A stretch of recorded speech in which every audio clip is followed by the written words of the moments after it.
লাইখ্ৰুপ্তাং সকলোকে স্বাগতম জনাইছোঁ মোৰ আন এটি ভিডিঅ'লৈ। বলক আজি লগে ভাগে আমি কিবা এটা বনাওঁ। আৰু মই আজি বনাবলৈ গৈ আছোঁ এটা স্ক্ৰাঞ্চি, আৰু তাৰ বাবে আমাক লাগিব এনেকুৱা এডাল ইলাষ্টিক ৰিবন, আৰু লাগিব ঊল, আৰু লাগিব আমাক এডাল হুক। আৰু এনেকৈ দুটা টানকৈ গাঁঠি আমি প্ৰথমতে দি ল'ব লাগিব, আৰু তাৰ পাছতেই হুকডাল লৈ সিঙ্গল ক্ৰোচে কৰিব লাগিব গোটেই ৰাউণ্ডটোত। আৰু সিঙ্গল ক্ৰোচেটো মই এনেকৈ আৰম্ভ কৰিছোঁ, ভিডিঅ'টোত মন কৰিলে দেখিব। এনেকৈ গোটেই ৰাউণ্ডটোত আমি সিঙ্গল ক্ৰোচে কৰিব লাগিব। খুব কম সময়ৰ ভিতৰতেই এই ৰিবনটো আপোনালোকে নিজৰ বাবে বনাই ল'ব পাৰিব, কিয়নো একেবাৰে সহজ পদ্ধতি, আৰু লগতে যিসকলে হয়তো শিকি থকাবিলাকেও এইটো বনাব পাৰিব, কিয়নো এইটো প্ৰথম যিহেতু ক্ৰোচে ষ্টেপ হয় সিঙ্গল ক্ৰোচেটো। আৰু এনেকৈ মই গোটেই ৰাউণ্ডটো কমপ্লিট কৰি লৈ নেক্সট যিটো হয় তাৰ ষ্টেপটো এতিয়া দেখাব লৈছোঁ। এনেকৈ যিটো প্ৰথম আমি আৰম্ভ কৰিছিলোঁ তাত আমি এইটো লক কৰিম, আৰু লক কৰিবলৈ হ'লে এনেকৈ কৰিব লাগিব, তেতিয়া মানে বস্তুটো সমান হয়, দেখিবলৈ ভাল হয়। আৰু তাৰ পাছত এনেকৈ তিনিটা চেইন ৰেডি কৰিলোঁ।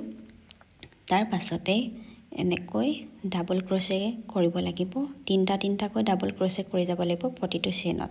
আপোনালোকে ভিডিঅ'টো চালে ধৰিব পাৰিব, এনেকৈ এডাল চেইনত তিনিটা ডাবল ক্ৰোচে, তেতিয়া এনেকুৱা এটা ৰাফল টাইপ বনি যাব, আৰু ৰিবনটো দেখিবলৈ ধুনীয়া হ'ব।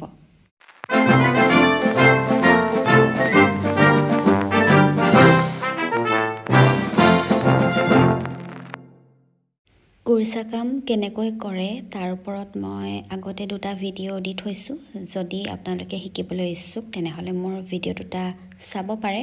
আৰু এনেকৈ মই ডাবল কুৰ্চা কৰি গৈছোঁ গোটেই ৰাউণ্ডটোত।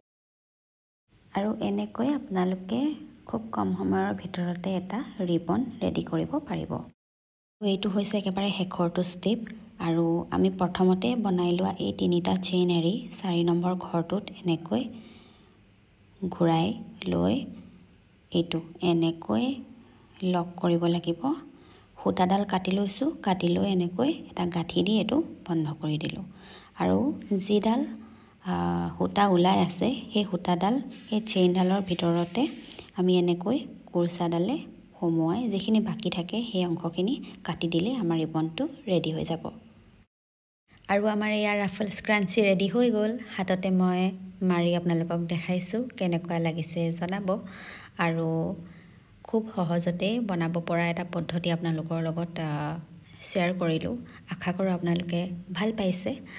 ভাবিলোঁ মই আপোনালোকক ৰিবনটো ব্যৱহাৰ কৰি দেখাওঁ, আৰু সেইকাৰণে চুলি কেইডালমান লৈ এনেকৈ দেখাইছোঁ। যিহেতু মোৰ চুলিখিনি চুটি, সেইকাৰণে মই হঠাতে দেখাওঁ বুলি ল'লোঁ, আৰু এয়া ৰেডি হৈ গ'ল।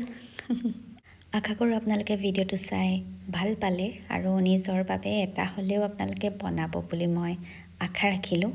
আৰু এনেকুৱা বিভিন্ন ধৰণৰ হাতৰ কামৰ লগত সংগতি থকা ভিডিঅ' মই আপোনালোকৰ আগত লৈ অহাৰ প্ৰতিশ্ৰুতিৰে আজিলৈ আপোনালোকৰ মাজৰ পৰা বিদায় মাগিছোঁ। আকৌ লগ পাম, বাই বাই।